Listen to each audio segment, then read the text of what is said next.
Thanks for staying with us. So, DETTY December. Yeah, that song has been in my head all weekend because last month, obviously, was DETTY December, and the Nigerian socialite and chief Dokun Olumofin was proposing $500 tourism tax for Nigerians in diaspora returning home for DETTY December. Period. Reports have it that Lagos hotels raked in a staggering $54 billion in December 2024. Suggesting how the governments can take advantage of the period to generate revenue. And also, if you recall, Olumofin also sent a letter to the president outlining how the initiative could significantly benefit the nation's finances. Also, Honorable Abike Dabiri Erewa also disagreed with him, saying that you cannot tax Nigerians who are coming in to the country to bring in money. It is totally vehemently disagreed with him and saying that it's wrong for them to even think of that tax at all. But joining us to discuss everything around DETTY December and seizing the opportunities therein for the diaspora is the Executive Assistant to Mr. Governor, Head of Lagos State Office of Diaspora Affairs, LASDA, Mr. Jermaine Sanwo Olu. Welcome to the show. Thank you very much. Good to have you on the show. Good to be here too. In the last few weeks, everybody was discussing DETTY December, but you know, when Nigeria talks about it and your view doesn't discuss it, it hasn't been said.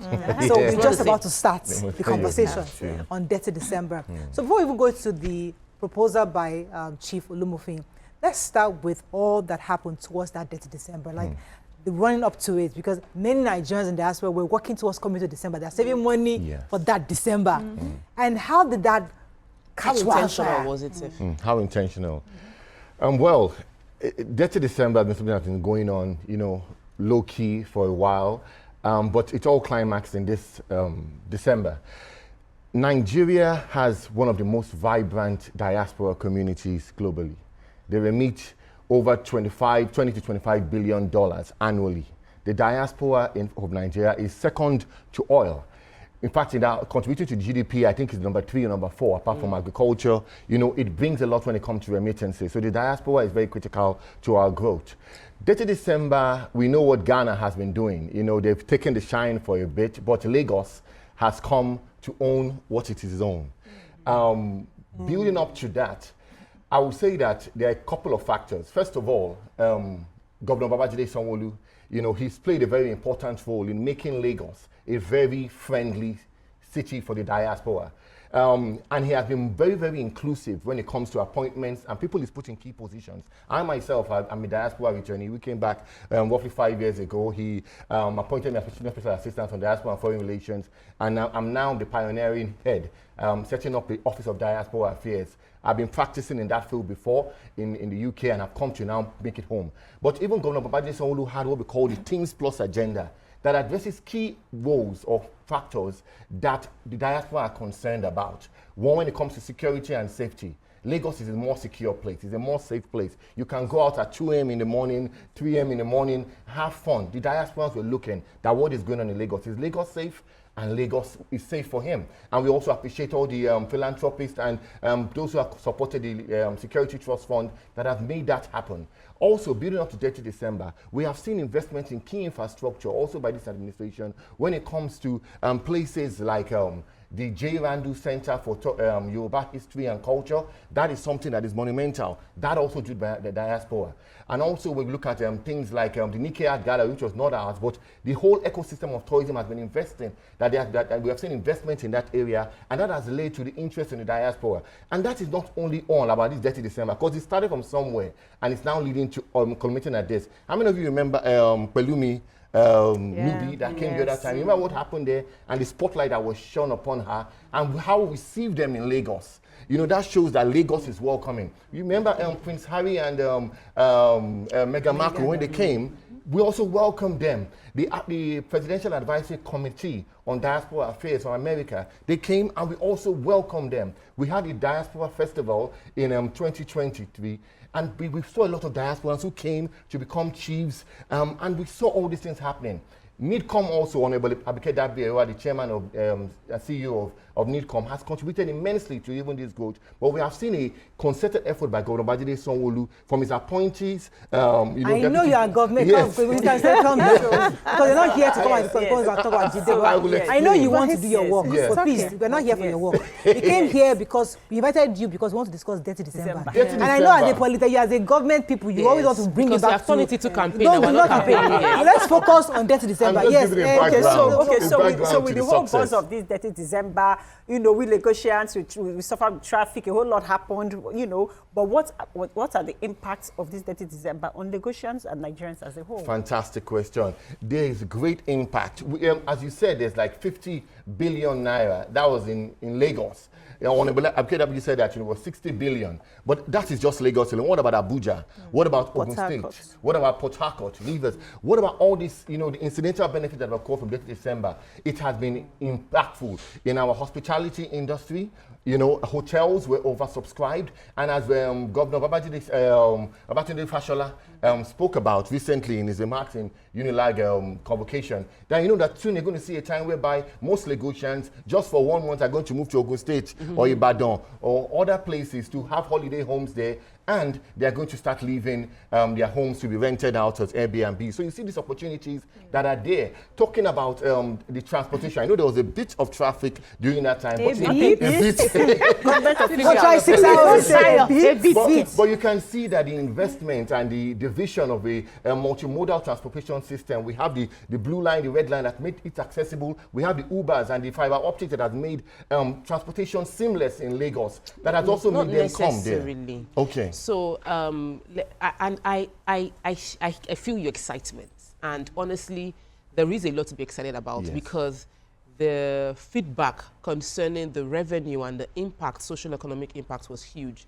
But I do not see enough credit being given to the entertainment industry. And there were series of events that has always taken place around December, which leads to that. When people come from diaspora to Dirty December, they are coming because there is Burna Boy, one day, what's this, Ashake, and Whiskey. There are so many. Everybody has shows back to It's not Naked Gallery they're going It's not just about the J.K. Randler Naked Gallery. It is the entertainment industry. And I have heard so many comments concerning Dirty December, but I'm not seeing the government's language towards empowering and supporting all of these entertainment companies that are putting these shows together. Fantastic. So, good point. But I would clarify it by saying this, that the government of Governor Babajide Sanwo Olu has invested a lot in tourism, arts and culture. Most of all these shows that you see there, the government supports them one way or the other. And that is fact.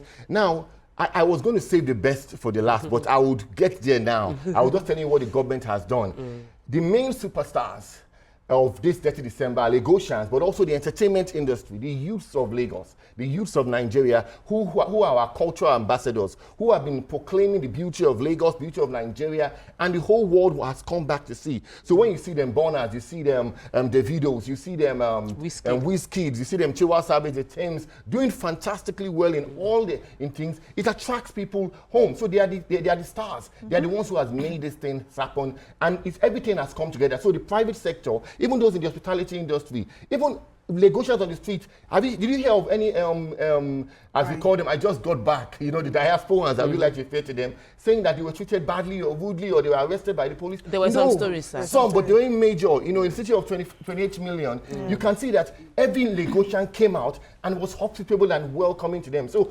Lagosians entertainment industry, they are the stars, and the government, of course, is the fundamental part of the success. So let's talk about capacity, for instance, you know, for a bit.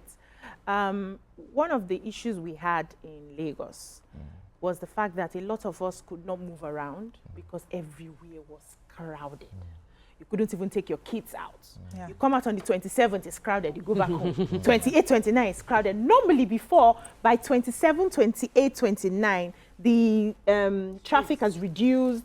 A lot of people have gone back inside, but it seemed like this year, they were everywhere was full. And I felt like the malls everywhere was so full. And I'm asking myself, can Lagos take this sort of pressure? Do we have the capacity to take this sort of pressure? Is there any Or should we plan start engaging? for expansion, Yes, so that other we states. can contain this sort of pressure? Because next year is going to be more than what we saw this year.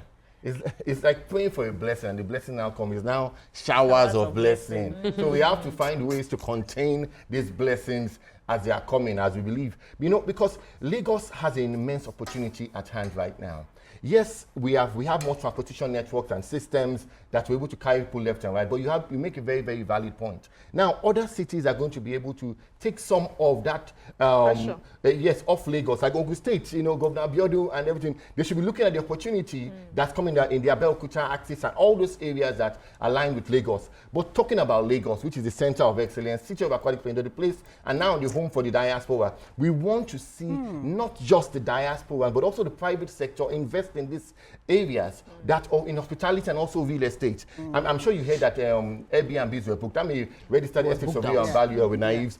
You see what happens in the Lekki axis. The diaspora has contributed to the growth of that axis. You see most houses in Lekki axis are either built by diasporans or they are being bought by diasporans. They are contributing to the real estate sector, and we want to see them come now. That don't just see Lagos as a place that has entertainment offerings, but also see Lagos as a place that has economically empowering opportunities for them. So they can come even starting now and build a short let by December. So we can have places today. The Lagos State government is providing opportunities. I will tell you this, that the Lagos State Office of Diaspora Affairs, in conjunction with lands and other ministries, has set up a real estate desk. So if you're interested in investing in real estate, you can go into JVs with LSDPC, go into JVs with Lagos Homes, go to Lagos Business Building Investment Corporation. They can come together to support the diaspora. How safe will that investments be when we can wake up tomorrow and somebody goes to demolish somewhere?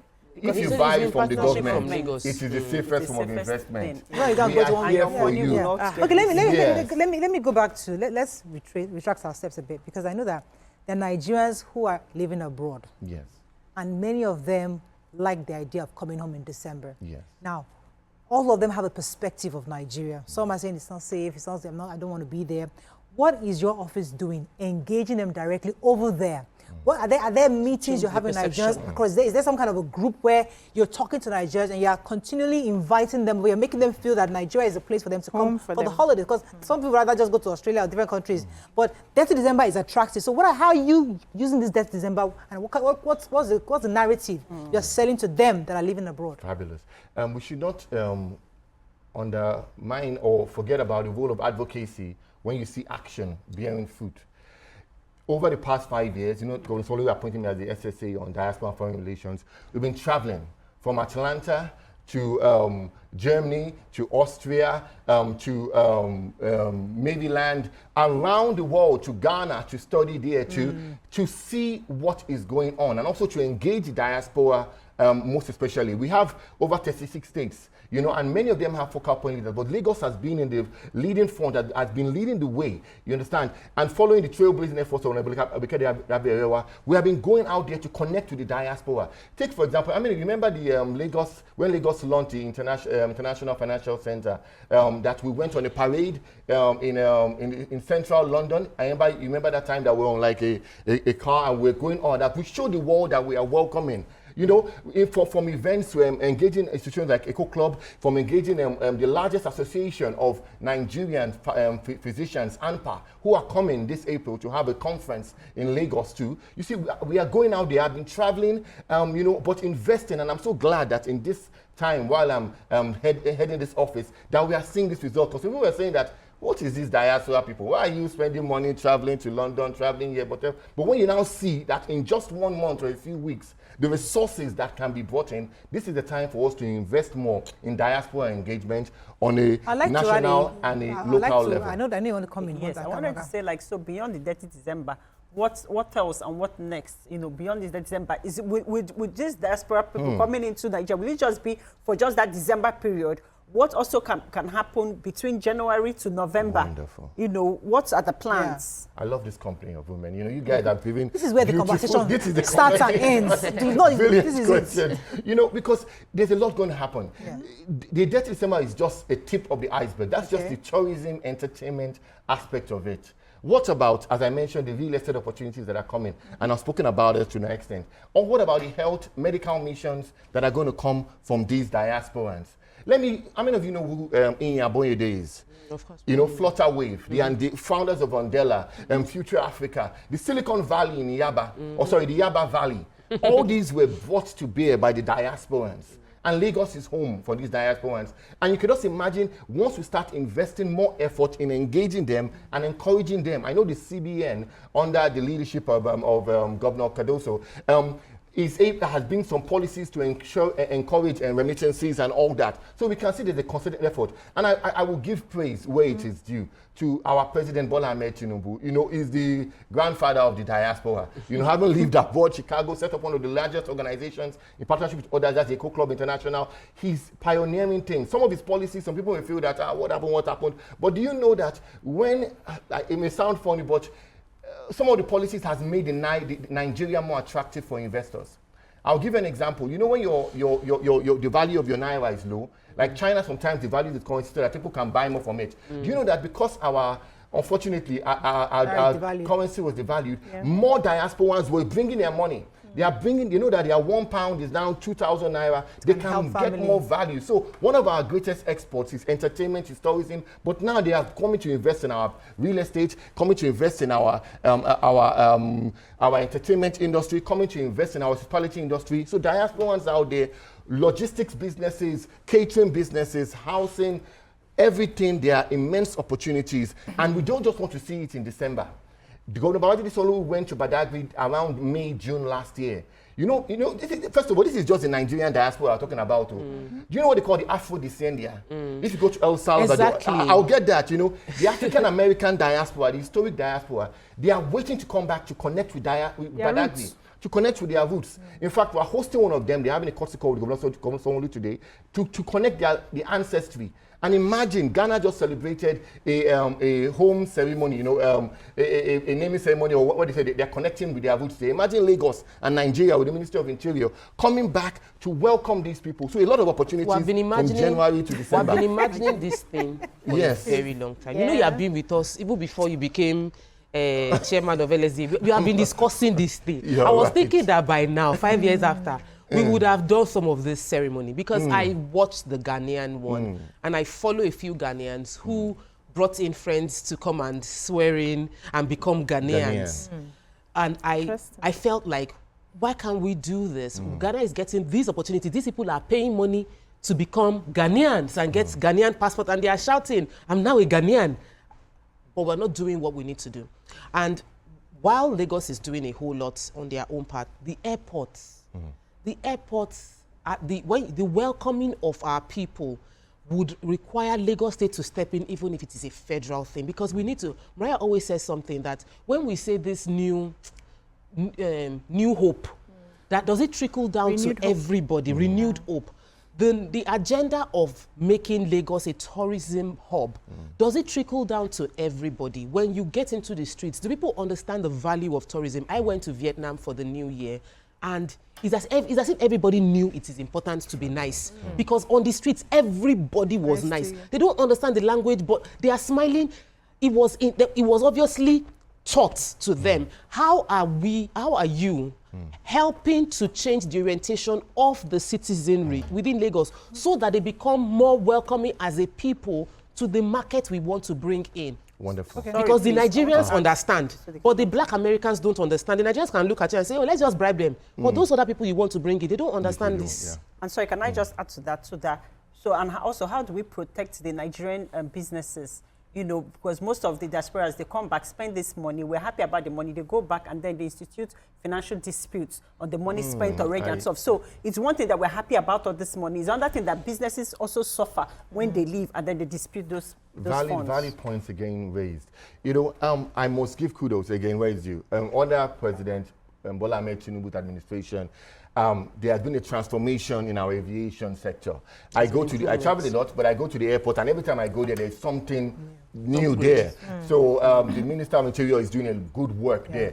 And the diasporans are seeing this, you know, and I'm sure Lagos is going to experience the contactless and all that very soon. So on that regards, the airports are coming to bear. And it just with the speed that President Ashwadi is going with, you can just imagine what will happen in December. You understand? It will be a different ball game. So that's one. Now, there's what we call in diaspora engagement, I call it homeland orientation. Homeland reorientation, basically letting people in Nigeria, in Lagos, understand the diaspora, understand their psyche, understand mannerisms, and know how to connect with them there. So we're going to be partnering with radio stations, TV stations to do more advocacy for our people here so they can be welcoming and receive them, because Lagosians are already welcoming people. They do that with excellence and creativity, and we're expecting even more. Don't worry, no, it's not for free. You have and to with the National Registration Agency. Let me go on a very short break. I have more questions for you. Stay with us. We'll be right back. Thank you.